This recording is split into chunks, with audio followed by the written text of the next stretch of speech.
Салам достор. Бүгүнкү видеодо бул жумуртканын ичиндеги сюрпризди көрөбүз. Ичинде эмне бар болду экен? Азыр ачып, мунун өзгөчөлүгү сууга салып, эритип, андан кийин анан ошо сууда өзү эригенден кийин ичиндеги сюрприз өзүнөн өзү чыгып калат экен. Кана ошону текшерип көрөлү азыр.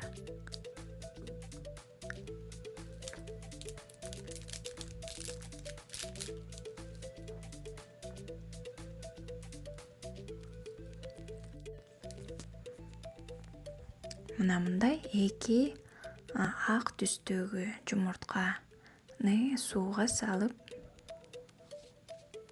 бир аздан кийин азыр эмне бар болду экен ичиндеги сюрпризин көрө алабыз.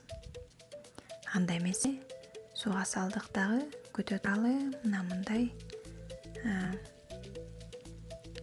реакция жүрүп аткан учуру азыр сууда эрип атат окшойт. Кичине көрүнүп атат сюрпризибиз. Сары түстөгү сюрприз окшойт. Дагы бир аз күтө туралы.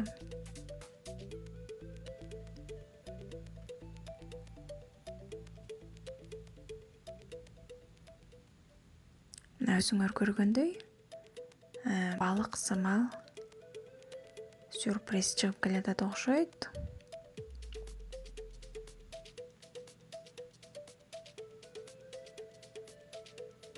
Ичинде балык барбы деген оюм бар. Силерде кандай оюңар бар?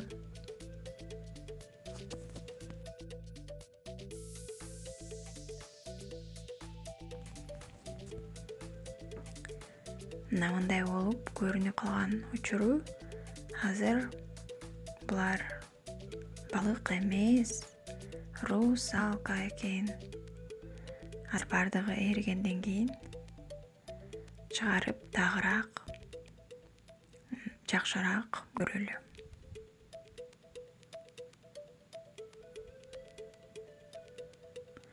Мына эрип бүттү. Сары түстөгү русалка экен биринчиси. Абдан сонун экинчиси дагы көк түстөгү русалка чыкты. Мына мындай эки кичинекей русалка сюрприз чыкты биздин жумурткабыздан. Абдан сонун коз русалкалар экен.